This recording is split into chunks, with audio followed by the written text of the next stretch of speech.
Now, earlier you said that one of the shifts for Common Core was extended text and sort of reading deeply into extended texts.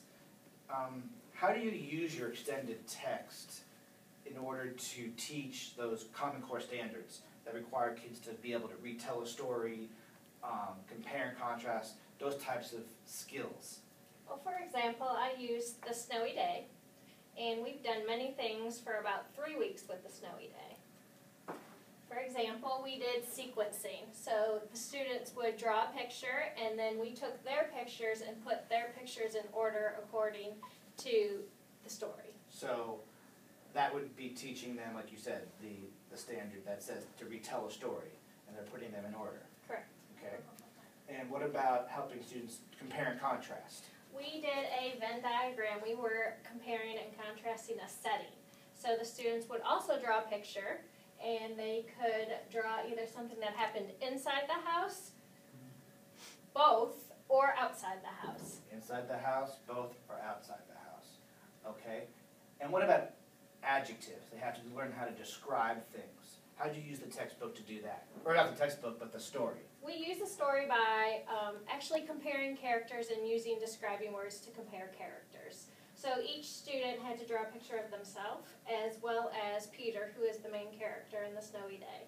And then we made a list of describing words or adjectives for a word bank for the students. These would be over here.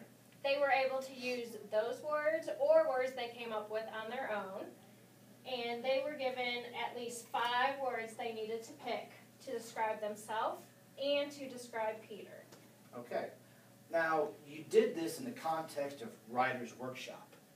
Can you sort of explain sort of how that looks using this book and doing some of these things? What's sort of the process of the Writer's Workshop? Reader's Workshop. Reader's Workshop. I'm sorry, That's Reader's okay. Workshop. So we do a Reader's Workshop model, which is the first 15 minutes we do a mini lesson, which is where we touch on what characters are, setting, sequencing, and all these type of skills. The concepts. Correct. And then we move into our guided reading groups and center time, which takes about 45 minutes. And after we complete those skills, then we come back together as a group and do kind of a closing and a wrap-up of the things we talked about for the day. So the center time, you said? Yes. That would be where they're doing what type of work?